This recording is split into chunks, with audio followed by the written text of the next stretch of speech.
Om Sairam, Shri Sai Satcharita, Chapter 2. In this chapter, we will cover the following: object of writing the work, incapacity and boldness in the undertaking, hot discussion, conferring significant and prophetic title of Hemad Panth, necessity of a Guru. In the last chapter, the author mentioned in the original Marathi book that he would state the reason that led him to undertake the work, and about the persons qualified to read the same, and such other points. Now, in this chapter, he narrates the same. The object of writing this work. In this chapter, I described Sai Baba's miracle of checking and destroying the cholera epidemic by grinding wheat and throwing the flour on the outskirts of the village. I heard other miracles of Sai Baba to my great delight, and this delight burst forth into this poetic work. I also thought that the description of these miracles of Sai Baba would be interesting and instructive to his devotees and would remove their sins, and so I began to write the sacred life and teachings of Sai Baba. The life of the saint is neither logical nor dialectical. It shows us the true and great path, incapacity and boldness in undertaking the work. Hemad Panth thought that he was not a fit person to undertake the work. He said, "I do not know the life of my intimate friend, nor do I know my own mind. Then how can I write the life of a saint or describe the nature of incarnations, which even the Vedas were unable to do? One must be a saint himself before he could know other saints. Otherwise, how can I describe their glory? To write the life of a saint is most difficult. One may as well be able to measure the depth of the seven seas or enclose the sky with cloth wrappings. I knew this was the most venturous undertaking which might expose me to ridicule. I therefore invoked Sai Baba's grace." The premier poet, saint of Maharashtra, Shri Dhyaneshwar Maharaj, has stated that the Lord loves those who write the lives of saints, and the saints also have their own peculiar method of assigning the service which the devotees long for. The saint inspires the work, the devotee becomes only an indirect cause or an instrument in achieving the end. For instance, in 1700 Shaka year, the poet Mahipati aspired to write the lives of saints. Saints inspired him and got the work done. So also in 1800 Shaka year, Das Ganu's service was accepted. The former wrote 4 works: Bhakta Vijay, Sant Vijay, Bhakta Leelamrut and Sant Leelamrut, while the later wrote 2, Bhakta Leelamrut and Sant Kathamrut, in which the lives of modern saints were described. In chapters 31, 32, 33 of Bhakta Leelamrut and in chapter 57 of Sant Kathamrut, the life and teachings of Sai Baba are very well depicted. These have been separately published in Sai Leela magazine numbers 11, 12 and 17. The readers are advised to read these chapters. So also Sai Baba's wonderful Leelas are described by Mrs. Savitri Bai Raghunath Tendulkar of Bandra in a small book named Shri Sai Bhajanmala. Das Ganu Maharaj has also composed various sweet poems on Sai Baba. A devotee named Amidas Bhavani Mehta has also published some stories of Sai Baba in Gujarati. Some numbers of Sainath Prabha, a magazine published by Dakshina Bhiksha Sanstha of Shirdi, are also published. Then the question of objection comes in that while so many works regarding Sai Baba are extant, why should this Satcharita be written, and where is its necessity? The answer is plain and simple.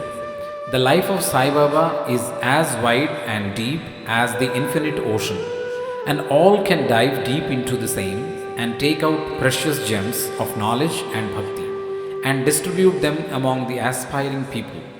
The stories, parables and teachings of Sai Baba are very wonderful. They will give peace and happiness to the people who are afflicted with sorrows and heavily loaded with miseries of this worldly existence, and also bestow knowledge and wisdom both in worldly and in spiritual domains.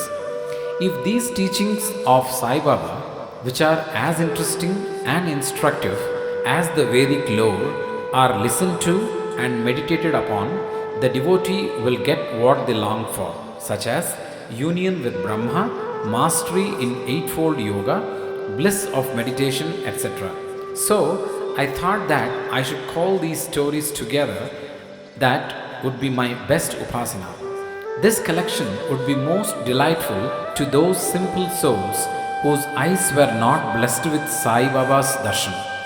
So I sat about collecting Sai Baba's teachings and expressions, the outcome of his boundless self realization. It was Sai Baba who inspired me in this matter. In fact, I surrendered my ego at his feet and thought that my path was clear and that he would make me quite happy here and in the next world. I could not myself ask Sai Baba to give me permission for this work, so I requested Mr. Madhavrao Deshpande alias Shama, Baba's most intimate devotee, to speak to him for me. He pleaded my cause and said to Sai Baba, "This Anna Sahib wishes to write your biography. Don't say that you are a poor fakir and there is no necessity to write it. But if you agree and help him, he will write, or rather, your grace will accomplish the work. Without your consent and blessing, nothing can be done successfully." When Sai Baba heard this request, he was moved and blessed me by giving me his Udi, sacred ash, and placing his boon bestowing hand on my head and said, Let him make a collection of stories and experiences, keep notes and memos, I will help him. He is only an outward instrument. I should write my autobiography myself and satisfy the wishes of my devotees. He should get rid of his ego, surrender it at my feet. He who acts like this in life, him I help the most. What of my life stories? I serve him in his house in all possible ways. When his ego is completely annihilated and there is left no trace of it, I myself shall enter into him and shall myself write my own life. Hearing my stories and teachings will create faith in my devotees' hearts and they will easily get self-realization and bliss. Let there be no insistence on establishing one's own view, no attempt to refute others' opinions, no discussion of pros and cons of any subject. Significant and prophetic title. The word discussion put me in mind of my promise to explain the story of my getting the title of Hemut Pant, and now I begin to relate the same. I was on close friendly terms with Kaka Sahib Dikshit and Nana Sahib Chandorkar. They pressed me to go to Shirdi and have Baba's darshan, and I promised them to do so. But something in the meanwhile turned up, while prevented me from going to Shirdi. The son of a friend of mine at Lonawala fell ill. My friend tried all possible means, physical and spiritual, but the fever would not abate. At length, he got his guru to sit by the bedside of his son, but this too was of no avail. Hearing this, I thought, what was the utility of the guru if he could not save my friend's son? If the guru can't do anything for us, why should I go to Shirdi at all?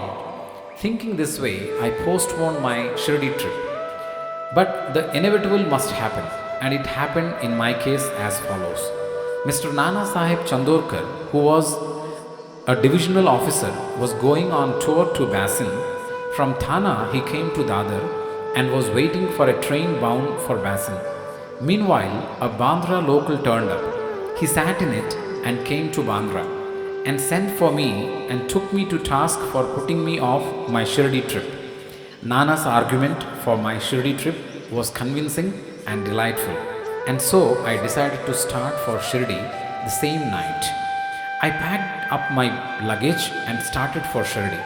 I planned to go to Dadar and from there to catch the train for Manmad, and so I booked myself for Dadar and sat in the train. While the train was to start, a Mohammedan came hastily to my compartment and, seeing all my paraphernalia, asked me where was I bound to. I told him about my plan.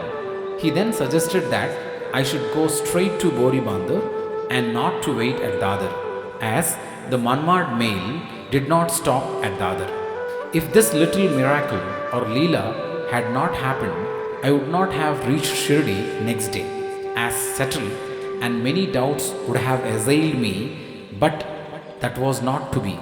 As fortune favored me, I reached Shirdi the next day before 9 or 10 am. Bhau Sahib Kaka Dikshit was waiting for me there.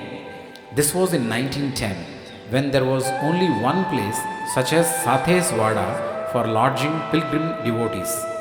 After alighting from the Tonga, I was anxious to have darshan. When the great devotee Tatya Sahib Nulkar returned from masjid and said that Sai Baba was at the corner of the Wada and that I should first get the preliminary darshan and then after bath see him at leisure. Hearing this, I ran and prostrated before Baba, and my joy knew no bounds. I found more than what Nana Chandorkar had told me. All my senses were satisfied and I forgot my thirst and hunger. The moment I touched Sai Baba's feet, I began a new lease of life. I felt myself much obliged to those who spurred and helped me to get the darshan, and I considered them as my real relatives, and I can't repay their debt. I only remember them and prostrate mentally before them. The peculiarity of Sai Baba's darshan, as I found it, is that by his darshan our thoughts are changed, the force of previous actions is abated, and gradually non-attachment or dispassion towards worldly objects grows up.